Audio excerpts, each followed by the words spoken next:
Inspiring interviews with today's top landlords. This is the Rental Income Podcast. And now, Dan Lane. Adrian, so you had a great job with the pension, but you wanted more out of life. Tell me what happened.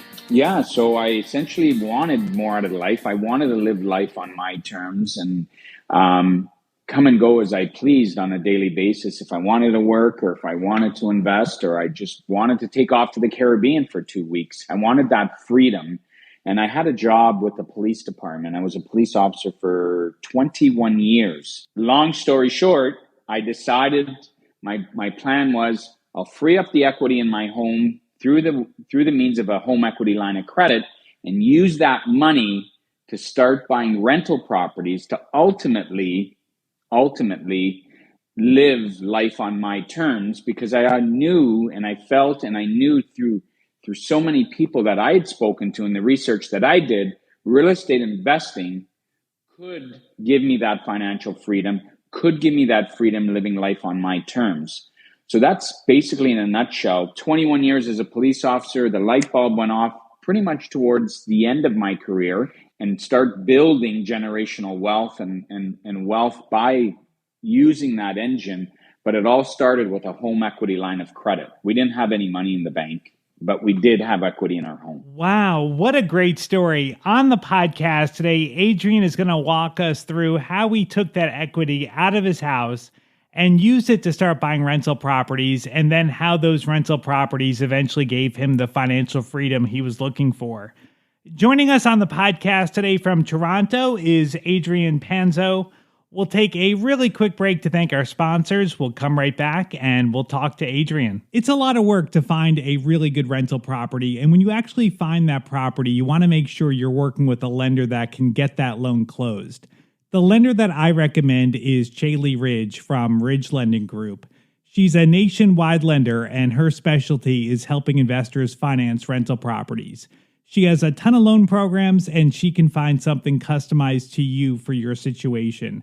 If you want to find out more or you're ready to get started today, just go to ridgelendinggroup.com. That's RIDGE lendinggroup.com, NMLS 42056. A good deal on a rental property isn't going to last very long. To win properties today, you need to move quickly when a deal comes on the market, but it takes time to analyze a property. I want to let you know about an app where you can analyze deals on your phone in seconds. It's called Ask Rick. That's RIC for Rental Income Calculator. You can analyze a deal with the push of a button. You can figure out the rent, your mortgage payment, your expenses, and figure out the cash flow. If the numbers make sense, you can make an offer right there on the app, or you can send a calendar invite to your agent to see the property in person. Ask Rick is currently offering a free 7-day trial. Just search for Ask Rick in the App Store or go to Just Ask Rick. That's RIC, justaskrick.com. Rental Income Podcast. Adrian, when you first got the idea that you were going to buy rentals, were you unhappy at your job? Were you looking for a way out? No, not at all.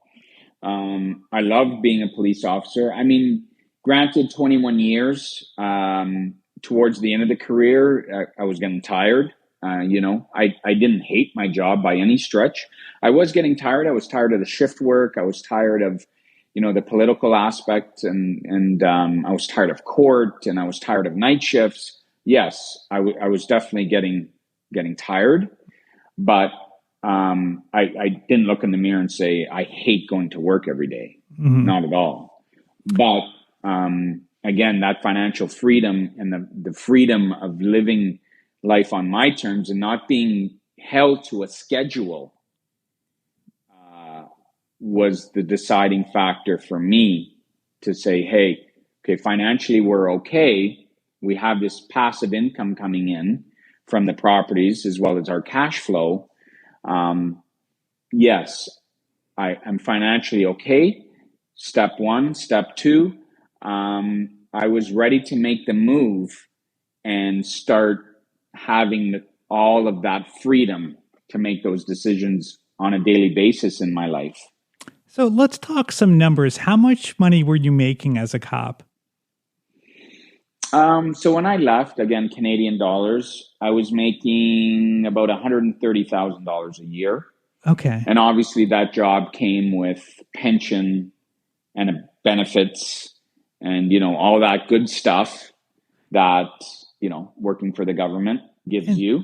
did you And obviously, did you walk away from the pension, or were you still able to get something after 21 years? no, I took a payout. So essentially they gave me one lump sum call it a lump sum pension payout that I got for my 21 years of service. Did you ever consider, like, maybe this is crazy to walk away from your full pension? Like, did you ever think, like, maybe I'm making a mistake? No, Okay, I you was knew. scared. I mean, Okay, let yeah. me qualify that. I was scared or I was nervous when I made the decision to leave because you're giving up, it's not a ton of money, but it's a decent paying job. You can make a Hmm. decent living from it. And the stability from it is obviously very attractive with the pension and the benefits. But I knew or I felt, being a full-time real estate investor could potentially be even more lucrative than Hmm. being a police officer. Right. And I knew the grass, not that the grass is greener on the other side, but I knew the grass, so to speak, could bring me a lot more on the other side if I was 100% committed to it and devoted to, just succeeding as a full-time real estate investor. Right. Yeah, and obviously it worked out for you. Any regrets in leaving? None at all. Perfect. I love hearing that. So, how many rentals did you end up needing to be able to leave? I think by the time we left, it was give or take right around 10 to 12, let's just say. Again, going back years ago. But yeah, 10 to 12 properties is what Okay, we were 10 looking to at. 12. And you own a lot of, like, fourplexes and duplexes and threeplexes. How many actual rental units was that? Give or take about 40. 40. Okay. So about 10 buildings, about 40 units. Yeah, And 4 per building, give or take, but we'll round it off. Could be a couple more, a couple less, but let's just say, yeah, 40. okay. And how long did that take you from the time that you bought your first property till you got to your 40th? I want to say my 40th unit.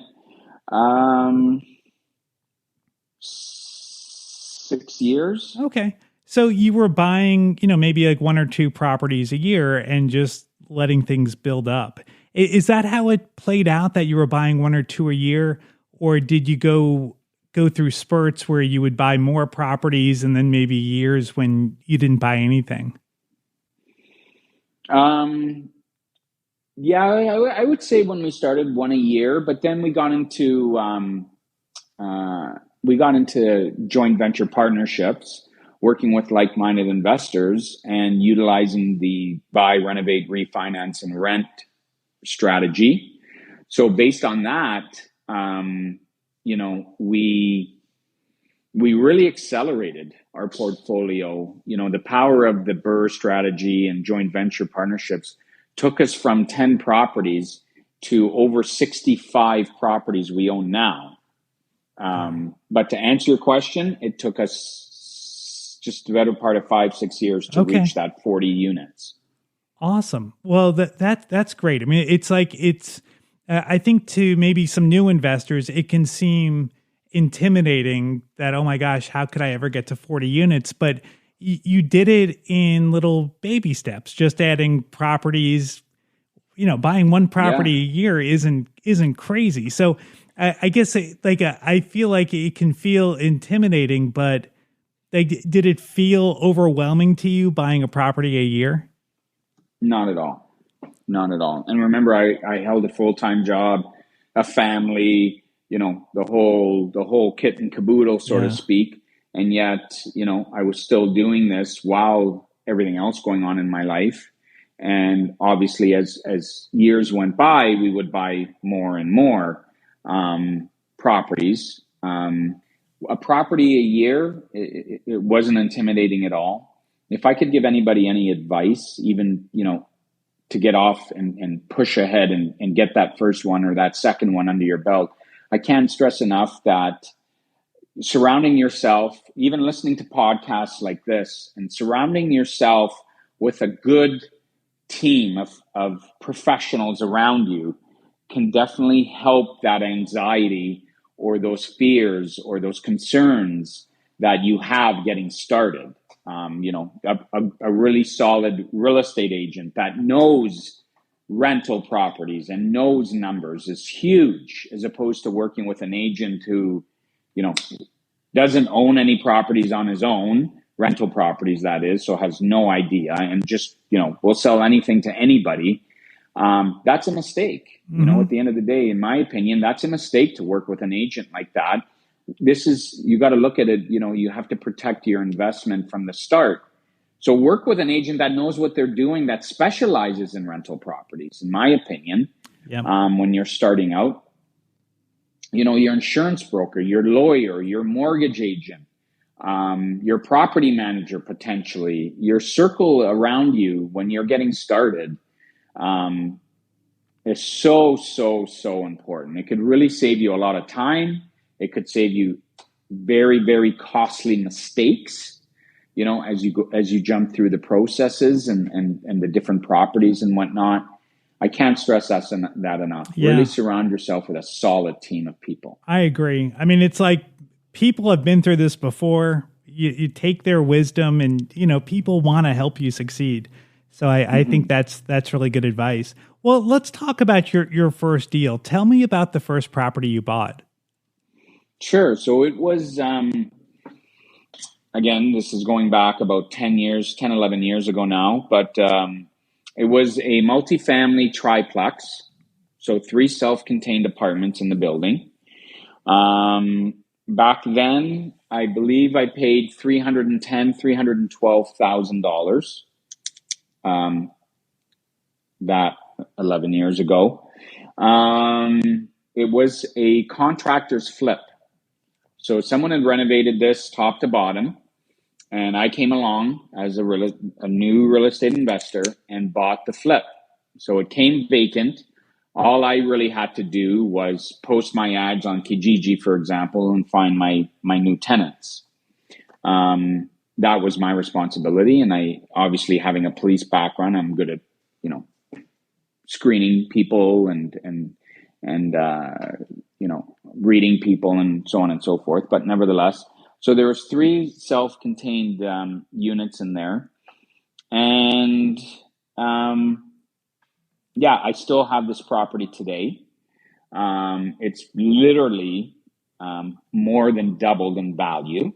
So there's a ton of equity in there. And like I said, I paid $312.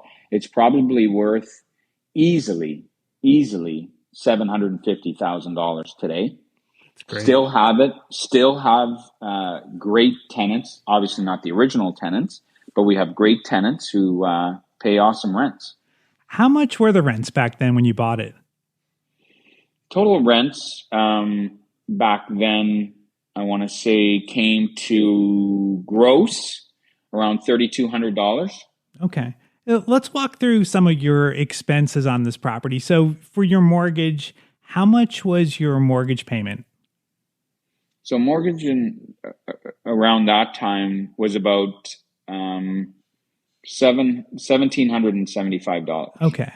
Now, being your first property, back then, did you know to budget for any repairs that might come up or vacancy?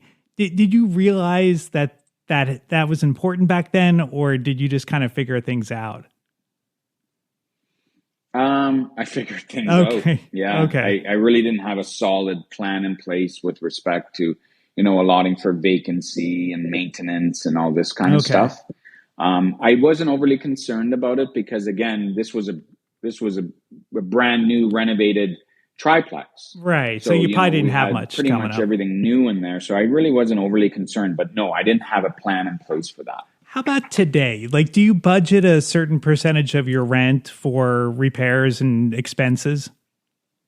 Yeah, we usually take in somewhere about 2 to 3% for repairs and maintenance. 2 or 3%. Wow, that's really low. So is that because your properties are in really good shape? Yeah, so we renovate a lot of our properties, right? When we're buying stuff, we're buying because we love the BUR strategy, the buy, renovate, refinance, and rent, repeat. We love that strategy. So we're looking for distressed, and then we're renovating them top to bottom. Okay. So at the end of the day, we pretty much have, studs in a new property that requires or doesn't have a lot of maintenance issues. Okay.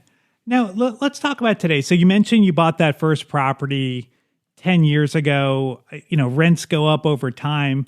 You were renting that property for a total of $3,200 a month back then. How much is that property renting for today? Yeah, I was going to break it down per unit, but yeah, a gross income of $4,425 sounds accurate. Awesome. Okay, so you're getting an extra $1,200 a month on that building. That really shows the power of real estate, that over time rents are going to go up, you're going to make more money. I mean, so you're making an extra $1,000 a month today, plus that building has appreciated in value, and that really, for a first deal, that really worked out to be a home run. Oh, 100%. Yeah. And we still have it today, like I mentioned. Right. And it's still running well. We've really had very little vacancy. And don't forget, I've had that property for 10 years. So that's 10 years of the tenants paying down my principal, Right. paying down my mortgage. Not to mention the property's more than doubled in value. Mm-hmm. But on, behind the scenes, obviously, that's 10 years of mortgage payments, done by my tenants, bringing down my principal on my mortgage as well. So yeah, it's been a home run. Yeah. Yeah. So that property was more turnkey, ready to go. And you mentioned that you eventually got into doing BUR projects. How many turnkey properties did you buy until you kind of figured out that the BUR method was a better way for you to go? I want to say our first BUR was property number 4. 4. Okay. So the first 3 properties were turnkey, already rehabbed properties? Yes. Okay. Yeah, for the most part, yeah. Okay. Awesome. Well, let's walk through your first BUR property and see how the numbers worked on that. So this, I imagine, was a property that was pretty run down. Yeah, it was structurally sound. So we were very careful to make sure these properties we're buying are structurally sound, but cosmetically, the property needed a ton of work. So long story short, we purchased this property back then. Again, now we're probably talking, 8 years ago. We purchased the property for $300,000. We put in just about $100,000 in renovations. And then upon the completion of the projects and renovations, we obviously called the bank back to reappraise the home, and the home was appraised for $575,000. So ultimately, what do all those numbers mean? Essentially, and this is why, the light bulb went off to continue to try and do as many BURRs as we can. At the end of the project, we walked away with every single nickel we put into the property, the down payment, the renovations, the carrying holding costs. We got all that out on the back end after refinance. Plus, we had an additional $56,000, what I call would be surplus, as a result of that project. So essentially, no money left in the deal, and the $56,000 bank gave us a paycheck for $56,000 for doing business with them. Mm-hmm. And I like to tell people, obviously, that started our BUR career in the BUR strategy with real estate investing. And this really goes to show you that, if you hit the nail on the head correctly with BUR and that strategy, you can produce results like this, which is essentially infinite return on your money. Obviously as a real estate investor, what's the ROI? That's always the number one question. What's the rate of return on my money? Well, when you take part in a BUR project like this and you get all your money out on the back end on the refi, so you have no money left in the deal, your return is infinite because you don't have any money left in that property, any of your own money, that is. So whether that's coming from a line of credit, savings, inheritance, you're extracting all of that essentially on a successful BUR on the refinance. And that's basically what happened with us. And it's like, wow, this is an amazing tool to continue to hone, to continue to get these results, and essentially led us to, really, that's all we do now is BUR after BUR after BUR, allowing us to rinse and repeat the capital through various other projects. So after you got all your money out on that property, how much was your mortgage payment? It was $1,900 a month. Okay, $1,900, and then does that include taxes and insurance? Yeah. Okay. And then what is the total rent for that property? $4,000. $4,000. Okay, so sorry, 4,200. Sorry, 4,200. My writing here is pretty bad.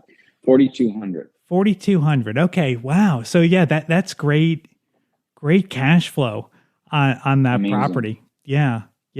And yeah, so that's what I mean. It's so attractive because not only did you get all your money out, you had a surplus, and you still have cash flow at the end of every month, which is like, again, infinite return if you hit a home run with your BUR project. How do you hit a home run? You really have to know what you're doing. And Adrian really does know what he's doing. He's really figured this stuff out. Today, his rental portfolio consists of 900 doors, and he's done it all by just doing the BUR strategy over and over and over again. Adrian, congratulations on all you've accomplished. It's really pretty incredible. I'd like to thank our sponsor today for making this episode possible. It's Chaley Ridge from Ridge Lending Group.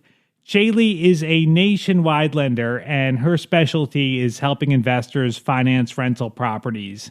She has a ton of different loan programs, and one of her most unique programs, and one of the most popular ones, is her no-doc loan. You can get a rental property loan without having to provide pay stubs and bank statements and copies of your insurance policies. All she's going to look at is the deal. She wants to see the numbers, and if the deal makes sense, she will give you a loan. She can close quickly. It's a very simple process. If you want to learn more, just go to ridgelendinggroup.com. That's RIDGE, lendinggroup.com, NMLS 42056.